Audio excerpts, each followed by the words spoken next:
Então eu preciso de pelo menos, hoje 40 incendiários. Vai, o auditório está cheio de gente nova. Você está aí comigo, aí na House Mix tem algum voluntário apaixonado por Jesus? Aproveita e já vai pegando todo mundo que está no lounge, traz para cá, porque a palavra de hoje vai mudar a nossa história.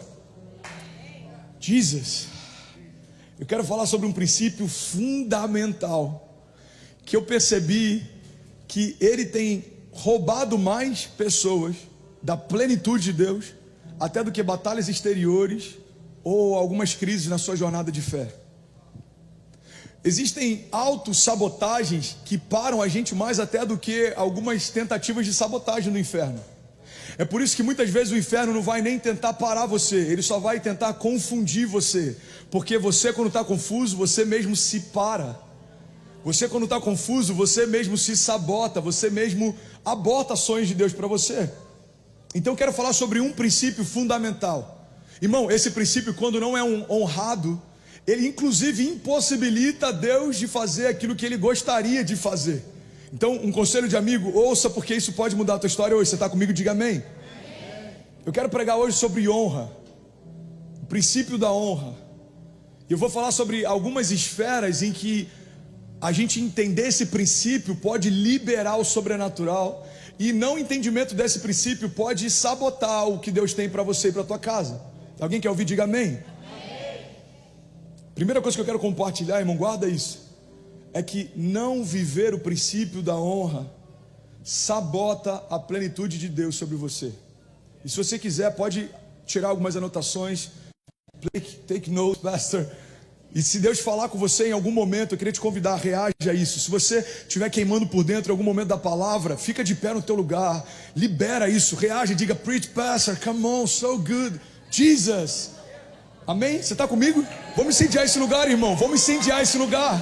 Tem alguém frio do teu lado, vai queimar porque vai sentir o fogo que você carrega.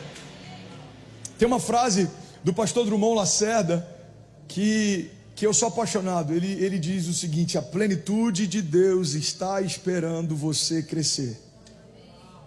A plenitude de Deus está esperando você crescer. Tem recursos que estão disponíveis na plenitude que não vão ser liberados até que a gente tenha maturidade para acessá-los. E a honra é um desses princípios. O verbo honrar significa distinguir, fazer diferença. Por que é importante honrarmos a Deus? Porque a gente está deixando claro que a gente entende que é diferente Deus de qualquer outra coisa. Quando a gente ama a Deus, irmão, da forma como devemos amar, a gente passa a amar todas as outras coisas proporcionalmente também. A gente vê na história da igreja, muitas vezes, altares sendo levantados em paralelo a Deus, algumas bases de confiança sendo estabelecidas em paralelo a Deus, e o problema disso é que, se a gente ama outras coisas na mesma porção que a gente ama a Deus, é como se a gente não amasse a Ele. Se a gente confia em outras coisas com a mesma proporção que a gente confia em Deus, é como se a gente não confiasse nele.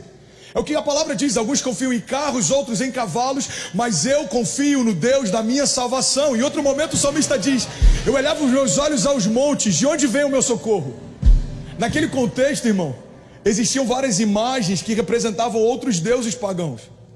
O salmista está dizendo: não é que eu não tenho outras opções de socorro, eu tenho, mas quando eu olho para os montes, de onde vem o meu socorro? O meu socorro vem do Senhor, que fez os céus e a terra.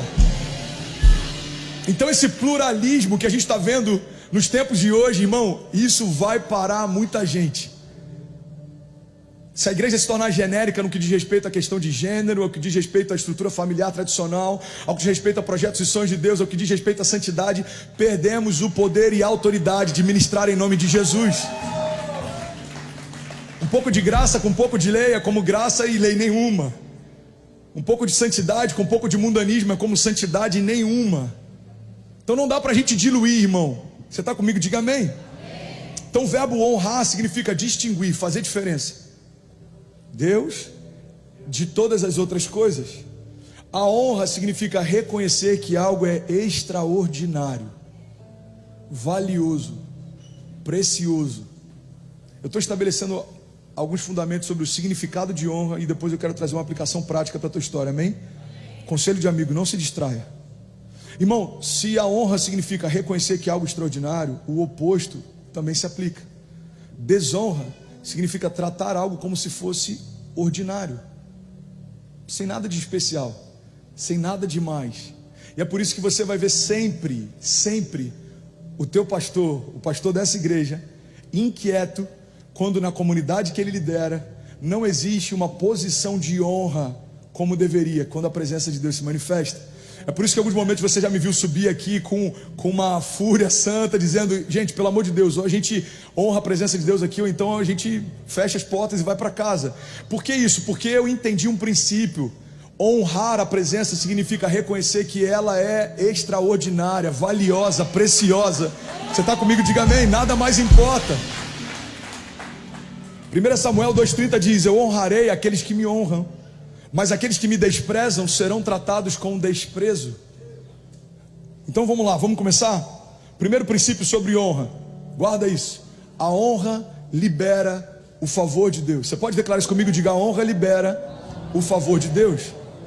Segundo Samuel tem uma história que ela é muito clara a respeito do quanto a gratidão pelo aquilo que Deus fez pode gerar o novo de Deus, e como que a ingratidão por aquilo que Deus fez pode sabotar o novo de Deus. Irmão, o solo mais fértil para você semear novos milagres é no solo da gratidão. A gente reconhecer o que Deus já fez até aqui é uma garantia de que o nosso coração está pronto para receber o que Deus vai fazer a partir daqui. Você está comigo?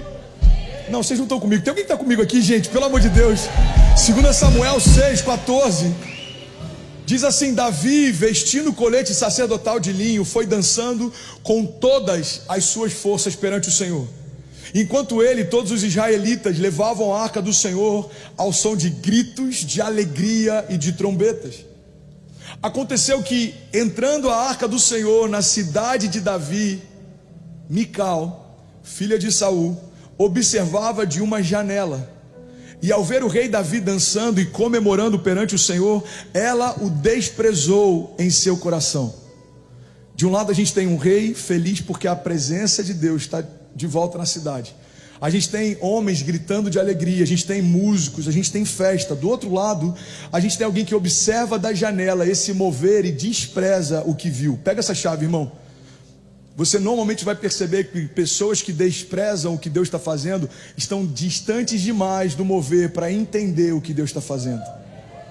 Todo observador tem uma opinião muito boa em relação ao que está acontecendo. Mas por que todo observador tem uma opinião? Porque como ele não está envolvido, ele tem sempre algo para falar sobre quem está se envolvendo. Os críticos falam demais porque fazem de menos. Irmão, guarda isso em nome de Jesus. Tem uma citação, se eu não me engano, do Leonard Ravenhill, porque tarde do pleno avivamento, ele diz que se a igreja, é dele ou do John Stott, agora eu não lembro, ele diz que se a igreja tivesse tantos intercessores como tem conselheiros, o pleno avivamento já teria acontecido. Tem muita gente que nunca fez, querendo dizer como fazer, tem muita gente que nunca construiu, querendo dizer como construir. Você está comigo? Então Mical está nessa posição, ela está observando da janela. Davi chegou ao ponto de dizer para Deus, eu não descansarei, nem as minhas pálpebras se fecharão até que a presença volte à cidade. Então esse rei que não economizou em esforços, exércitos, recursos, esse rei que sacrificou animais e fez uma estrada marcada por sangue até a arca chegar na cidade, esse rei que está celebrando o que Deus está fazendo, está de um lado festejando, do outro lado tem uma observadora questionando o que está sendo feito. Você está comigo? Agora olha o resultado disso. 2 Samuel 6,23 diz assim, e até o dia da sua morte, Mical, filha de Saul, jamais teve filhos. Guarda isso, irmão. Ingratidão gera esterilidade. Ingratidão gera esterilidade. A filha de Saul não conseguiu entender, discernir e celebrar o que Deus estava fazendo. Qual que é o resultado natural? Ela perde a capacidade de gerar a vida. Pastor, você está dizendo que mulheres estéreis são alguma forma alguma forma de maldição, algo de Deus? Não, pelo amor de Deus, não tem nada a ver com isso. Não pega um fato e torna disso uma doutrina, ok? Mas nesse caso, Deus coloca no mesmo texto para deixar claro que o resultado do posicionamento de desonra dela trouxe esterilidade sobre ela. Então guarda isso, irmão, em nome de Jesus. Ingratidão gera esterilidade.